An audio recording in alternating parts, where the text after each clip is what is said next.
around the circle we made or around us as we were making it, or whether any other abnormal events would happen. And then another time where we made a couple of additions to sort of an outstanding circle that was there already, and that was sort of on sort of an experiment to see, you know, whether there was any form of contact by adding something to an existing design that could have been sort of made by some other force other than human.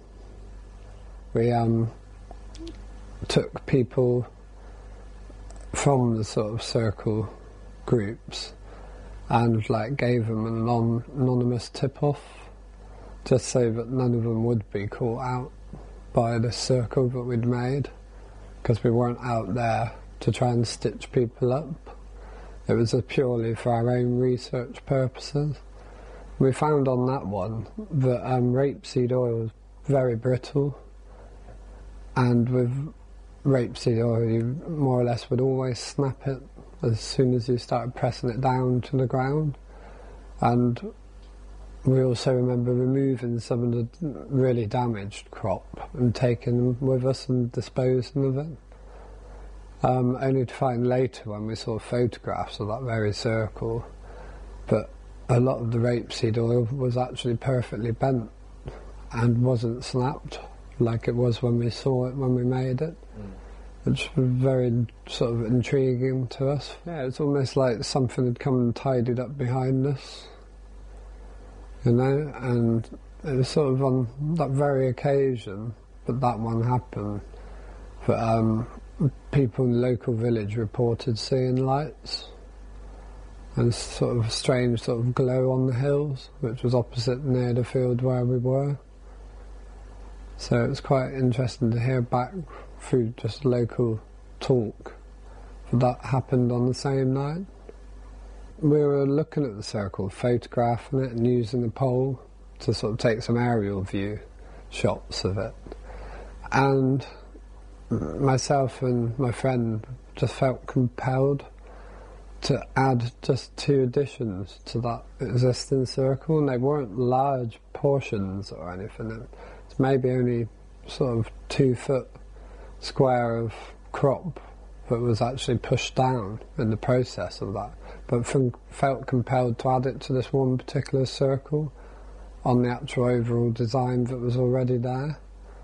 And with that, my friend said, give us a sign. You know, he said, if there's something out there and it is intelligent, then give us a sign. And we left the field and never thought much of it, and went back to sit in the car.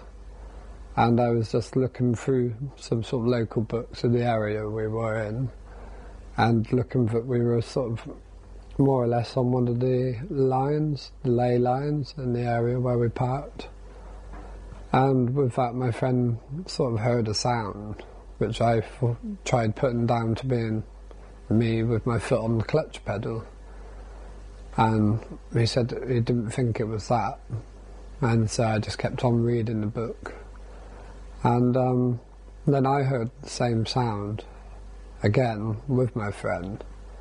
And with that, the car violently shook from side to side, which to me and my friend was like, at the time, rather scary, because there's nothing that could have forced the car to shake so violently.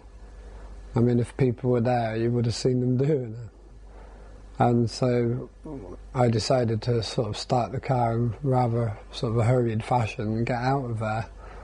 And as we sort of flew down the lane to get away, saw some lights sort of disappear behind the clouds up in the sky, and saw an owl on the fence fly off in a very sort of scared fashion.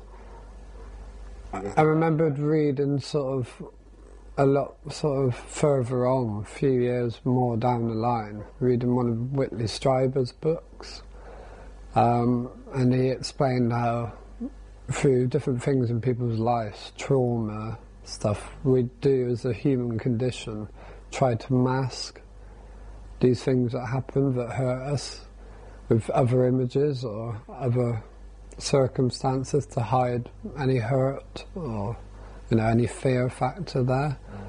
And Whitley Strieber's dealings with different people from abduction and other things led him to believe that what with the pictures people have drawn of what they claim to be aliens, having large almond sort of shaped eyes, a lot of the time they would relate to seeing something like an owl or some creature which did have those sort of eyes, which they could deal with.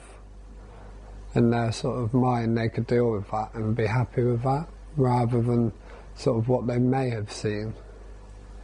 It's almost like a false sort of memory sort of that we have in our mind just to protect ourselves from that fear. Because no one could think of what we were thinking that night, and because it was quiet where we were, we discussed what we were thinking of and how we wanted to summon a circle to be made in the field, and expecting it to be made in the field that we were in. And my friend said, well, let's think of something that maybe is similar to the Star of David, or, you know, has 6 points to it, something like that.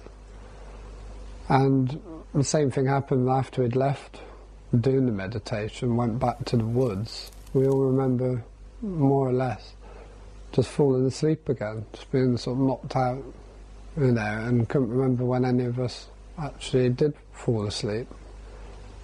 No, it was all we kind of remembered was kind of a flash in our faces sort of thing, and just waking up the next morning. The next day, a friend of ours, a traveller, came up and told us about the circle that had appeared. It just so happened to be a 6-petalled flower, and we went down to examine it, and we found that it wasn't the circle in the middle of the 6 petals. It was actually, if you lifted the crop gently, 6-sided in the centre, so it was actually, you know, a hexagon. And it had 2 trademark D and D next to it, where Doug and Dave claimed that they made it. But to this day, even though they said they made it, we believe they put their hallmark on it after discovering it themselves. So to this day we believe, you know, that was a genuine circle that appeared, and Doug and Dave, who had claimed to make some of them just down the road anyway, may have been on their way back from making one, saw this circle and come and added their D&D to it.